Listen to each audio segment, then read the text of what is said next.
Next है जी, animals कौन कौन सी स्ट्रेटजी के थ्रू अपनी बॉडी को रेगुलेट करते हैं। इसमें हम दो कैटेगरीज पढ़ेंगे एनिमल की, और इसको समझने के लिए सबसे पहली जो चीज़ है, जो बेस है, वो अडेप्टेशन है। अडेप्टेशन क्या होती है कि ऑर्गेनिज्म अपने इन्वायरमेंट के साथ किस तरह से ख़ुद को एडजस्ट करते हैं।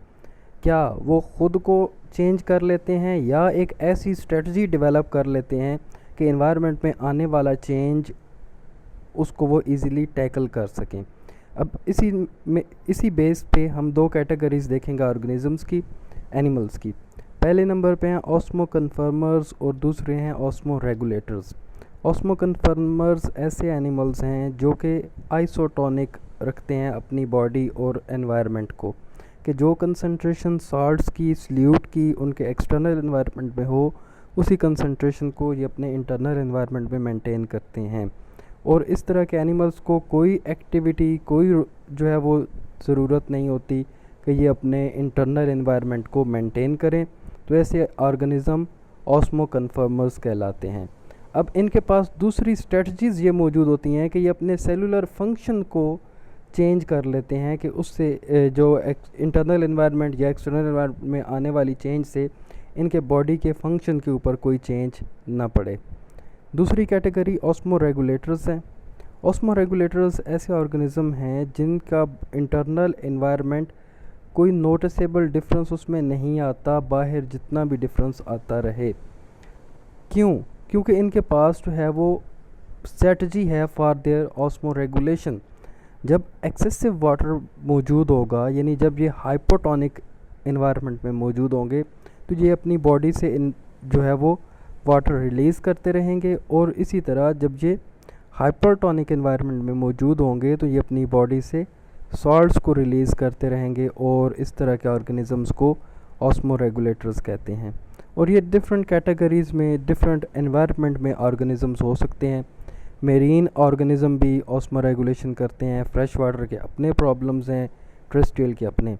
यानी जो ऑस्मो रेगुलेशन की इनकी स्ट्रेटजी है वो मेरीन की डिफरेंट है, फ्रेश वाटर की डिफरेंट है, और टेरेस्ट्रियल एनवायरनमेंट में मौजूद एनिमल्स की डिफरेंट है। ये हम डिफरेंट आगे नेक्स्ट डिस्कस करते हैं।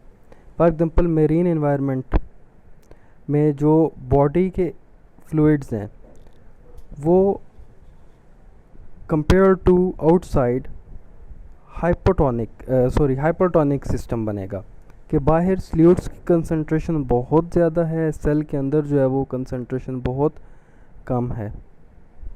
तो मेरीन के जो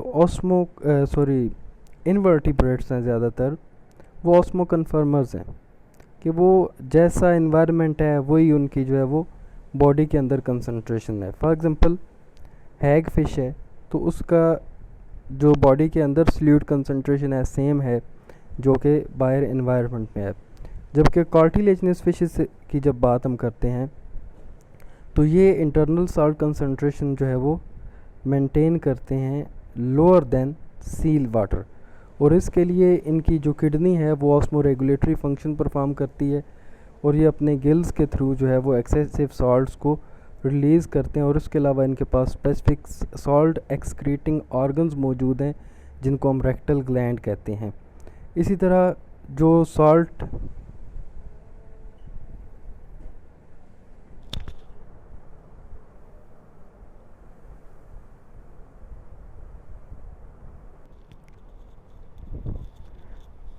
अच्छा जी, बात हो रही थी इसकी लेम्प्रे और हैग फ़िश की। इसके बाद कुछ फ़िशेस ऐसी हैं जैसे कि शार्क्स आ जाती हैं, स्केट्स आ जाती हैं, और रेज़ हैं। इनमें एक स्पेसिफिक फंक्शन है कि ये अपनी बॉडी के अंदर यूरिया जो है वो मेंटेन रखते हैं सेल्स के अंदर, जिससे जो बाहर हाइपरटोनिक सॉल्यूशन है और इनकी इंटरनल बॉडी का जो फ्लूइड है वो भी हाइपरटोनिक हो जाता है। अब यूरिया क्योंकि टॉक्सिक है, तो इसके टॉक्सिक इफ़ेक्ट को रिड्यूस करने के लिए एक और केमिकल है, ट्राईमिथाइल एमाइन ऑक्साइड, या इसको TMO भी बोलते हैं। ये भी साथ में स्टोर कर लेती हैं, और ये आपस में यूरिया और ये इंटरेक्ट कर जाते हैं, और एक बफर सिस्टम क्रिएट हो जाता है। यानी जो यूरिया का हैज़र्डस इफ़ेक्ट है वो ट्राईमिथाइल अमाइन ऑक्साइड से जो है ओवरकम हो जाता है। जबकि जो बोनी फिशेज़ हैं, ये एक एवोल्यूशनरी पॉइंट यहाँ पे डिस्कस किया गया है, जो कि आप एवोल्यूशन वाले चैप्टर में ज़्यादा डिटेल से पढ़ेंगे, कि ये डिसेंडेंट्स हैं फ्रेश वाटर एंसेस्टर के। कि ये एक एवोल्यूशनरी पॉइंट ये है कि जो बोनी फिशेज़ हैं, इनका एवोल्यूशन फ्रेश वाटर में हुआ था, और जो आजकल सी वाटर में हमें बोनी फिशेज़ मिलती हैं, इनके एंसेस्टर जो है वो फ्रेश वाटर से दोबारा सी वाटर में आए थे। तो खैर बात यह है कि जो फ्रेश वाटर फिशेज़ जो बोनी फिशेज़ हैं इन मेरीन एनवायरनमेंट, उनको एक प्रॉब्लम है कि उनकी बॉडी के अंदर जो सॉल्ट कंसंट्रेशन है वो कम है और बाहर ज़्यादा है, यानी कि हाइपरटोनिक सोल्यूशन है, और इनकी बॉडी जो है वो हाइपोटोनिक है। तो इसकी वजह से कॉन्टीन्यूसली इनकी बॉडी से वाटर जो है वो बाहर एनवायरनमेंट में लॉस होता रहता है।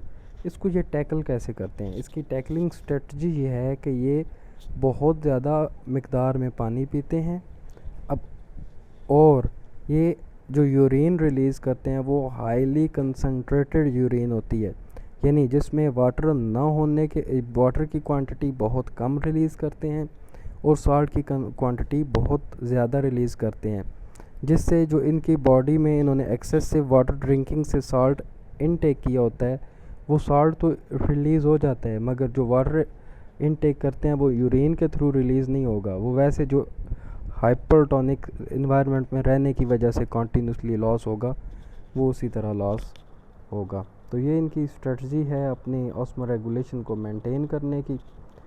इसमें ये एग्जांपल्स आप देख सकते हैं कि जो है वो पैसिव लॉ से वाटर का थ्रू गिल्स, और ये बहुत ज़्यादा अमाउंट में वाटर ड्रिंक करती हैं और एक्सक्रीट करती हैं, इसके अलावा सॉल्ट्स को अपने गिल्स के थ्रू भी, और आइसोटोनिक यूरिन जो है वो उसमें भी कुछ वाटर मौजूद होता है। जबकि दूसरी तरफ वो फिशेस जो पानी नहीं पीती, ये फ्रेश वाटर की ये स्ट्रेटजी है। ये आगे हम नेक्स्ट टॉपिक में फ्रेश वाटर का डिस्कस करते हैं। वीडियो लंबी हो जाएगी तो यहाँ पे मैं ब्रेक कर रहा हूँ।